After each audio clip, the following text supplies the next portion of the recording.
স্বাগতম ক্রিকফ্রেন্ডসের নিয়মিত আয়োজন টোটাল ইম্প্যাক্ট। আমি সৈয়দ সামি আছি আপনাদের সঙ্গে। ইমার্জিং রাইজিং স্টার্স বলে একটা টুর্নামেন্ট ছিল। স্বাগতম ক্রিকফ্রেন্ডসের নিয়মিত আয়োজন টোটাল ইম্প্যাক্ট। আমি সৈয়দ সামি আছি আপনাদের সঙ্গে। ইমার্জিং এশিয়া কাপ নামে একটা টুর্নামেন্ট ছিল, সেটা কিন্তু এবার এশিয়া কাপ রাইজিং স্টার্স নামে চলছে। এটাতে অংশ নিয়েছে বাংলাদেশ এ দল, সেখানে আকবর আলীর নেতৃত্বে খেলছে বাংলাদেশ টিম। এরই মধ্যে বাংলাদেশ কিন্তু ভারতকে হারিয়ে ফাইনালে চলে গেছে। ম্যাচটা কিন্তু দারুণ উত্তেজনাপূর্ণ ছিল। সেখানে সুপার ওভারে ভারতকে হারিয়ে দিয়েছে বাংলাদেশ। ভারতকে আসলে সুপার ওভারে কোনো রানই নিতে দেয়নি। এই ম্যাচটা নিয়ে কথা বলবো, সুপার ওভারের ক্লাইম্যাক্সটা নিয়ে কথা বলবো। আমার সঙ্গে আছে মোহাম্মদ সাদমান। সাদমান, স্বাগত। ধন্যবাদ। কিরকম দেখলেন হার্ট বিটিং একটা? আমাদের মনে হয় আসলে এই ম্যাচটা নিয়ে কথা বলার কথা না, কারণ আমরা আসলে ওইভাবে প্ল্যান করিনি যে এই ম্যাচটা নিয়ে কথা বলতে হবে, কিন্তু ম্যাচটা আসলে যা হয়েছে কথা না বলে আসলে থাকা যাবে না। এখানে আসলে অনেকগুলো বিষয় রয়েছে। ফার্স্টেই তো থ্রিলিং ব্যাপারটা হচ্ছে ভারতকে হারিয়ে আমরা ফাইনালে উঠে গিয়েছি। এটা খুবই একটা পজিটিভ দিক এবং আমরা থ্রু আউট দ্য টুর্নামেন্ট খুবই ভালো খেলেছি। লাস্ট ম্যাচটা শুধু শ্রীলঙ্কার কাছে গ্রুপ ম্যাচে হেরেছিলাম, এছাড়া কিন্তু আগেই আমরা গ্রুপ চ্যাম্পিয়ন হয়ে শ্রীলঙ্কাকে হারার পরেও কিন্তু আমরা গ্রুপ চ্যাম্পিয়ন হয়ে কোয়ালিফাই করেছিলাম সেমিফাইনাল। আর ফার্স্টের দুইটা ম্যাচ আমরা আসলে যেই ব্যবধানে জিতেছি, আমাদের সঙ্গে আসলে পাল্লা দেওয়ার মতো সুযোগ ছিল। হ্যাঁ, সো মানে খুবই একটা ভালো পজিটিভ নোটে আকবর আলীর নেতৃত্বে চলছিল। ইন্ডিয়ার সাথে খেলা, এটা নিয়েও খুব এক্সাইটমেন্ট ছিল। ইন্ডিয়াতে কিন্তু যেসব প্লেয়ার রয়েছে তারা কিন্তু আসলেই রাইজিং স্টার্স ইন্ডিয়ার। কারণ আপনি দেখবেন যে বৈভব সূর্যবংশী, তিনি হচ্ছে 14 বছর বয়সে আসলে যেভাবে ব্যাটিং করছেন, মানে আনবিলিভেবল। মানে এইখানে জিতেশ শর্মা, যাকে আসলে ক্যাপ্টেন করে পাঠানো হয়েছে, তিনি ভারতের মানে সেটআপের একটা অংশ। তারপরে তারা আইপিএল রেগুলার খেলে থাকেন, তারপরে তারা আইপিএল রেগুলার খেলে এবং মানে এই স্টারগুলায় যে প্রিয়াংশ আরিয়া, তিনিও কিন্তু আইপিএল স্টার। সো পাঞ্জাব কিংসে খেলে থাকেন। সো এই টিমটা কিন্তু আসলে খুবই কঠিন। আর ভারত, আপনি জানেন যে প্রত্যেক লেভেলেই যেসব প্লেয়াররা আসে তাদেরকে আসলে বিট করাটা কঠিন। সেখানে আমরা আসলে প্রথম থেকে কিন্তু আসলে খুবই ভালো খেলছিলাম। আমরা হাবিবুর রহমান সোহান, যিনি প্রথম ম্যাচে একটা দুর্দান্ত সেঞ্চুরি করেছেন, 35 বলে 100 রয়েছে তার, তিনি কিন্তু আজকে 46 বলে 65 রান একটা ইনিংস খেলেছেন। প্রথম স্টার্টিংটা কিন্তু আমাদের খুবই ভালো ছিল, জিশানের সাথে একটা ভালো পার্টনারশিপ করেছিলেন। তবে মাঝের ওভারগুলোতে আমরা আসলে একটু স্ট্রাগল করেছি। ভারতের বোলারদেরকে এই ক্রেডিটটা দিতে হয়, তারা আসলে বাংলাদেশে ব্যাটার চাপে ফেলে আসলে রান তুলতে দিচ্ছে না। শেষের দিকে আপনি দেখবেন যে মেহের হোসেন যেই দুর্দান্ত একটা নক খেলেছেন, এটা ক্যামিও খেলেছেন, সেই কারণে আমরা প্রায় 200 কাছাকাছি 194 রান পর্যন্ত আমরা গিয়েছিলাম। আমরা যেটা বলছিলেন, মাঝে আসলে তারা এমনভাবে চাপে ফেলে দিয়েছিল যে 100 রান 10 ওভারে 100 রান করার পরে মনে হচ্ছিল 200 হবে, সেখানে মনে হচ্ছিল 150 হবে না। তো সেইখান থেকে কিন্তু মেহরাব হাসান অনেক আমাদের এই যে 100 একটা ক্যামিও খেলে এবং দুর্দান্ত কিছু শট খেলেছে। এক ওভারেই তিনি প্রায় প্রত্যেকটা বলে বাউন্ডারি মেরে অনেকটুকু এগিয়ে দিয়েছিলেন, 18 বলে 48 করেছিলেন। এইরকম একটা ম্যাচে যেখানে আপনি 194 রান টার্গেট, সেখানে কিন্তু সেমিফাইনাল ম্যাচে অবশ্যই চাপে থাকবে। কিন্তু সূর্যবংশীর কথা আবার বলতে হয়, তিনি যখন নেমেছেন তাকে দেখে কিন্তু মনেই হয়নি যে এটা সেমিফাইনাল বা এখানে এত বড় রান চেস করতে হবে। একদম ফার্স্ট বল থেকে কিন্তু তিনি হিট করছেন, কিন্তু অ্যাটাকিং ছিল। হ্যাঁ, ফার্স্ট বল থেকে ভারত অ্যাটাকিং ছিল। শেষ পর্যন্ত তাদের ব্যাটাররা তাদের চেষ্টার কোনো কমতি রাখেনি। শেষ ওভারটাতে আমাদের 16 রান ডিফেন্ড করতে হতো। ভারতের 16 রান নিলে কিন্তু ম্যাচটা জিতে যেত তারা। আমরা কিন্তু 15 রান দিয়ে দিয়েছি, সেটা কিন্তু হওয়ার সম্ভব কিন্তু ছিল না ভারতের ক্ষেত্রে। আমরা কিন্তু ক্যাচ ফেলেছি, মিস ফিল্ডিং করে 4 দিয়েছি। সব মিলে লাস্ট বলে আমরা একটা 4 হলেই ভারত জিতে যেত। সেখানে 3 রান আমরা ডিফেন্ড করলে যদি হয়তো 1 বা 2 রান দিতাম, ম্যাচটা আমরা আসলে জিতে যেতাম। সেখানে ওভার থ্রো করে আমরা 3 রান দিয়েছি, ম্যাচটা শেষ পর্যন্ত আসলে আমরা টাই করতে সক্ষম হয়েছি।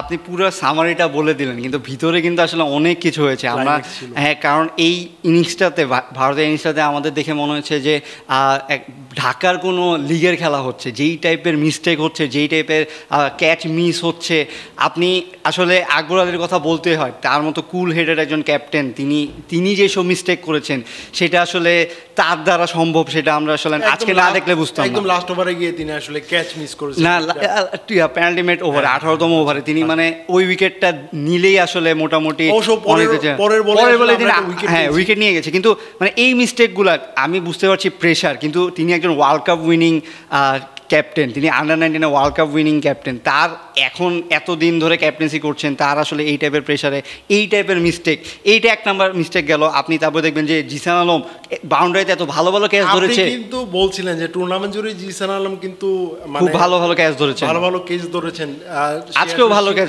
ধরেছেন, কিন্তু এই সীমানায় তিনি আসলে যেটা ক্যাচ ছিল ক্যাচটা ফেরাতে পারলেন না, উল্টো চার দিয়ে দিলেন। মানে এই যে এই মিস্টেকগুলো যেটা বলছিলাম যে আমার মনে হচ্ছিল যে লোকাল কোনো লিগ দেখছি, এই জিনিসগুলো আবার এই যে লাস্টের যেই ইয়ে ছিল 1 বলে 4 রান দরকার, সেখানে বাউন্ডারি তো হয়নি, আপনি 2 রান পাচ্ছিলেন, সেইখানে আকবর আলী ওভারথ্রো করে 3 রান করে দিয়েছে, যেটার কারণে আসলে সুপার ওভার হয়েছে। মানে এই জিনিসটা এইভাবে ব্রেন ফ্রেড হয়ে যেতে পারে মাঠের মধ্যে, সেটা মানে এরকম কুল হেডের মানুষের কাছে মানে ভাবাটা আশা করা যায় না। এর সুপার ওভারে কিন্তু বাংলাদেশ কিন্তু আরেকটা ব্লাইন্ডার কিন্তু করতো, আমি বলি মানে আপনি এই টুর্নামেন্টে প্রথমে রিপন মন্ডলের স্পেলটা বলেন। রিপন মন্ডল প্রথম 2 বলে 2টা উইকেট নিয়ে ভারতকে আসলে রানই করতে, এটা অসাধারণ। এই টুর্নামেন্টের highest wicket taker Ripon Mondal, তাকে বলার কিছুই নেই, আসলে অনেক কিছুই বলার আছে, কিন্তু আপনি এভাবে বলতে পারবেন না।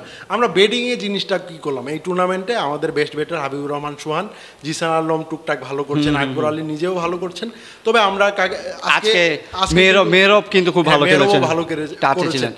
এই 3-4 জনের মধ্যে থেকে আসলে অভিনয় নামানোর দরকার ছিল। আপনি কাকে নামালেন? ইয়াসির আলী রাব্বিকে, যাকে আসলে আমরা শ্রীলঙ্কার বিপক্ষে লাস্ট ম্যাচটা আমাদের দর্শকরা যদি দেখে থাকেন, এই ম্যাচটা হারের পেছনে অন্যতম দায়ী ছিলেন কিন্তু ইয়াসির আলী। তিনি ব্যাটে বলে কানেক্টই করতে পারছিলেন। এইরকম একজন ব্যাটারকে আপনি আসলে সুপার ওভারে দিলেন, তাকে তাও আবার স্ট্রাইকে। আমি আসলে এই সিদ্ধান্ত নিয়ে খুবই অবাক হয়েছি। আপনি আমাকে বলছিলেন আকবর আলীর সঙ্গে আমার যদি ফিউচারে কোনো সময় দেখা হয়, আমি আসলে এটা জিজ্ঞেস করবো তাদের আসলে প্ল্যানটা কি ছিল, কোন হিসাব করে আসলে ইয়াসির আলী রাব্বিকে স্ট্রাইকে পাঠানো। এইখানে তিনি যখন আসলে না ছিলেন, মানে তিনি আসলে ইন্টারন্যাশনাল লেভেলে খেলেছেন, বাংলাদেশ দলের লম্বা সময় তিনি আসলে দলের সঙ্গে ছিলেন, ম্যাচ খেলার হয়তো বা খুব বেশি সুযোগ পাননি, তবে আমার মনে ইন্টারন্যাশনাল ক্রিকেটে খেলা কোনো ক্রিকেটার যেখানে 1 রান লাগে ছক্কা মেরে হিরো হওয়ার কোনো সুযোগ না, তিনি অন্তত রাইজিং স্টার্সের মধ্যে পড়েন। আসলে তিনি অলরেডি রাইজিং স্টার্স পার হয়ে তিনি ম্যাচিউর হয়ে যাওয়ার কথা। তিনি যখন আসলে ক্রিজে আসছিলেন তখন কিন্তু কমেন্টেটররা বলছিল যে এক্সপিরিয়েন্স ক্যাম্পেইনার, মানে এই একটা বিষয় ছাড়া যে এইখানে তিনি একজন এক্সপিরিয়েন্স প্লেয়ার রয়েছে, কিন্তু আসলে আপনি এই সিচুয়েশনটা তো আসলে বুঝতে হবে। আপনার যেই প্লেয়ারটা আসলে টাচ নেই, আপনি তাকে নামিয়ে যেটা বলছেন স্ট্রাইকে দিয়ে দিচ্ছেন। আপনি কিন্তু এটা বারবার বলছিলেন এটা কীভাবে সম্ভব হয়, এতগুলা ফর্মে থাকা ব্যাটারদের বাদ দিয়ে আপনি কেন এরকম একটা প্লেয়ারকে নামেন, এবং তিনি নেমেই কিন্তু ব্লাইন্ডার করলেন। তিনি 1টা রান লাগবে, সেখানে আপনি ছক্কা মারতে গিয়ে আউট হয়ে গেলেন। এই ম্যাচে কিন্তু আমরা ইজিলি হারতে পারতাম। আপনার সুপার ওভারে আপনার কিন্তু স্পষ্টভাবেই জানা আমার হাতে 2টা উইকেট, আমি যদি আউট হয়ে যাই আরেকজন থাকবে, সে আউট হয়ে গেলে ম্যাচটা কিন্তু আবার টাই হবে। সো এই সিচুয়েশনে আমি কেন যাব না, আর ওয়ান ডাউনে আবার নামলেন আকবর আলী, তিনিও আউট হয়ে যেতে পারতেন। এটা ভাগ্য গুণে ব্যাটে কিন্তু কোনো রান আসেনি, ব্যাটে রান আসেনি, এটা ওয়াইড হয়ে গেছে, ওয়াইড হয়ে আমরা 1 রান নিয়ে নিয়েছি। তবে আকবর আলী যে জিনিসটা করেছেন, স্ট্রাইক করতে গিয়ে তিনি আসলে উইকেট ছেড়ে কিছুটা বেরিয়ে এসেছিলেন, এই সুযোগটা জিতেশ শর্মা আসলে নিতে পারেন, স্টাম্পিংটা করতে পারেন, না হলে কিন্তু আমাদের কপালে না, তখন হয়তো আমরা হয়তো জিততাম, কারণ আমরা ওয়াইডার কারণে জিতে যেতাম। কিন্তু আপনি দেখবেন যে এরকম একটা সময় এরকম একটা লেগ সাইডে বল আসছে, আপনি নর্মালি সরে যেয়ে হোয়াইটটা দিয়ে দেওয়ার কথা, কিন্তু মানে আকবর আলীর আসলে আজকে কি হয়েছে, একসাথে এতগুলা মিস্টেক, এতগুলা ডিসিশন মেকিংয়ে ভুল, সেটা আসলে সেমিফাইনালের মতো ম্যাচে এজ এ ক্যাপ্টেন হিসেবে আপনি আসলে এরকম বড় ম্যাচে আপনি এরকম ভুল করতেই পারেন, খুবই স্বাভাবিক ব্যাপার। তখন আকবর আলীর আসলে আপনার এই সুপার ওভারে ব্যাটিং করাই উচিত ছিল না, সেই জায়গায় অন্য কাউকে সুযোগ না। এতগুলা ভুল আপনি যেটা বলছেন, আপনি আপনার ক্যারেক্টারের সাথে মিলতে হবে যে আপনার এরকম ক্যাপ্টেন থাকতে পারে যিনি এরকম রেকলেস ডিসিশন নিয়ে থাকেন, তার জন্য সমস্যা সাফার করতে পারেন, কিন্তু তার মতো ক্যাপ্টেন এরকম করতে পারে না। এখন এক ম্যাচে পর এতগুলা ম্যাচ, আমি যখন কমেন্ট সেকশন দেখছিলাম নিউজ আপলোড দেওয়ার পরে বা আমাদের সোশ্যাল মিডিয়াতে, সবাই এটাকে অন্য চোখে দেখছিল যে এই ম্যাচটা আসলে এরকম কীভাবে হয়, এটা কি অন্য কোনো আছে ফিশি বিষয় আছে নাকি। এটা কিন্তু আপনার আমার মনে সন্দেহ আছে। বাংলাদেশের এজ লেভেলে এই জিনিসগুলো আমরা দেখে আসি, আমরা দেখে আসি। সো এইরকম যখন মনে হবে যে জোর করে ইন্ডিয়াকে জিতে দেওয়া হচ্ছে, এখানে কোনো একটা বিষয় রয়েছে, এই জিনিসগুলো আসলে খুবই চোখে লাগার মতো। শেষে আকবর আলী এসে আসলে বলেছেন, তিনি ক্ষমা চেয়েছেন দর্শকদের কাছে, যে তিনি বলছেন যদি আমি হারতাম পুরো ব্লেমটাই আমি নিতাম, কিন্তু আসলে তখন ব্লেম নিলে আসলে এই জিনিসটা আপনি জাস্টিফাই করতে পারতেন না। এখনও অনেক কিছু এখানে বিষয় রয়েছে যে মানে এইরকমভাবে কীভাবে হলো। আপনি প্লেয়ার, তিনিও মানুষ, তারও ভুল হতে পারে, কিন্তু মানে তার ক্যারেক্টারের সাথে আসলে বিষয়টা যায় না। এখন আলটিমেটলি আসলে আমরা জিতে গেছি, ভারতকে হারিয়েছি। এখন পাকিস্তান এবং নিউজিল্যান্ডের সেমিফাইনাল হচ্ছে। এই ম্যাচটা হওয়ার পরে আসলে আমরা ফাইনালিস্ট হিসেবে কাকে পাবো সেটা দেখার বিষয়। হয়তো সেই বিষয়ে আমরা আবার ফাইনাল শেষে হয়তো আবার এটা নিয়ে কথা বলবো। ধন্যবাদ সাদর আমাদের সময় দেওয়ার জন্য। দর্শক, ক্রিক ফ্রেন্ডসের নিয়মিত আয়োজনে আমাদের সঙ্গে থাকার জন্য ধন্যবাদ।